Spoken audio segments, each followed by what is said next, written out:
نواز شریف کہتے ہیں ہمیشہ سب کو ساتھ لے کر چلیں، اسی روایت پر چلیں گے۔ بلوچستان کی ترقی کا جو کام ہم نے شروع کیا تھا، ہماری حکومت کے بعد وہ سفر رک گیا۔ کوئٹہ میں سیاسی شخصیات کی نون لیگ میں شمولیت کی تقریب سے خطاب میں شہباز شریف نے کہا، بلوچستان سے مسلم لیگ کا رشتہ قیام پاکستان سے ہی جڑا ہے۔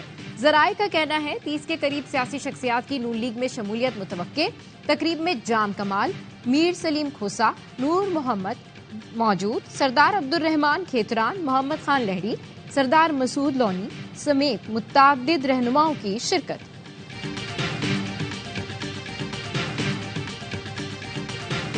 اور ڈیالہ جیل راولپنڈی میں این سی اے 190 ملین پاؤنڈ کیس کی سماعت۔ احتساب عدالت نے چیئرمین پی ٹی آئی کے جسمانی ریمانڈ کی استدعا مسترد کر دی۔ جسمانی ریمانڈ کی نیب استدعا پر فیصلہ محفوظ کیا گیا تھا۔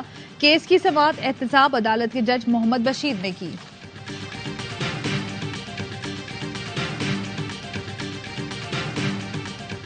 آئی ایم ایف کے ساتھ مذاکرات میں ایک اور بڑا بریک تھرو۔ نگراں حکومت نے شرح سود میں مزید اضافہ نہ کرنے پر آئی ایم ایف کو راضی کر لیا۔ غریب طبقوں کے لیے حکومتی سبسڈیز جاری رکھی جائیں گی۔ نگراں حکومت نے مہنگائی کنٹرول کرنے کی یقین دہانی بھی کرا دی۔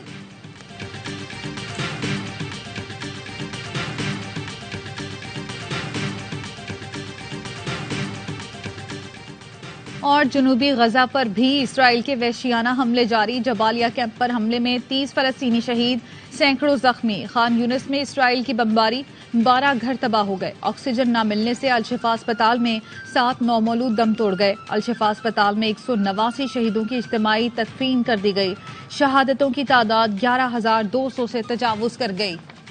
بلاول بھٹو نے میرا نام لے کر کہا، کیا میں 16 ماہ کی اپنی وزارت کی کارکردگی کا دفاع کر سکتا ہوں؟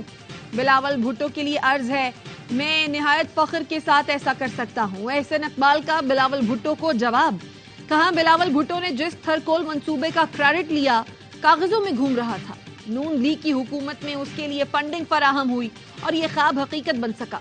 اچھا ہوتا اگر بلاول بھٹو تھر منصوبے کے لیے وزیر اعظم کے تعاون کا بھی ذکر کرتے۔ ادب سے کہوں گا کہ ہمیں تانوں کی سیاست سے پرہیز کرنا چاہیے۔ نون لیگ اور پیپلز پارٹی میں بیت بازی کا مقابلہ۔ صاد رفیق نے پیپلز پارٹی کے دوستوں کے نام لکھا، یوں ہی موسم کی ادا دیکھ کر یاد آیا ہے کس قدر جلد بدل جاتے ہیں انسان جانا۔ ناصر حسین شاہ نے جواب دیا، یوں ہی تیری ادا دیکھ کے یاد آیا ووٹ کو عزت دلانے کا ہوگا کوئی نیا فارمولہ جانا۔ نگراں وزیر اعلیٰ سندھ مقبول باقر نے سندھ کے نظام تعلیم کا کچا چٹھا کھول دیا۔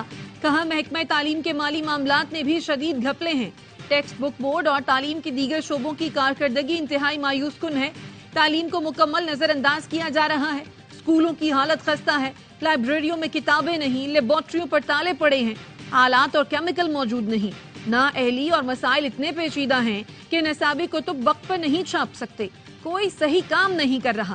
گرلز کالجوں میں واش رومز کے دروازے تک نہیں ہیں۔ جس کا پہلا پوائنٹ یہ ہوگا کہ اس میں تمام سیاسی جماعتیں ہوں۔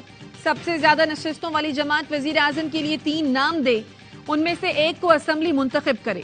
سابق وزیر اطلاعات محمد علی دورانی کی ARY نیوز سے گفتگو، کہا کابینہ میں 30 سے زیادہ وزراء نہیں ہونے چاہیے۔ بلدیاتی انتخابات 6 ماہ میں ہونے چاہیے جن کی مدت اسمبلیوں کے برابر ہو۔ اس وقت ہماری جمہوریت چند الیکٹیبلز کے گرد گھوم رہی ہے۔ ہم نے اس نظام کو پاکستانی عوام اور ان کے اداروں کے مفاد میں لانا ہے۔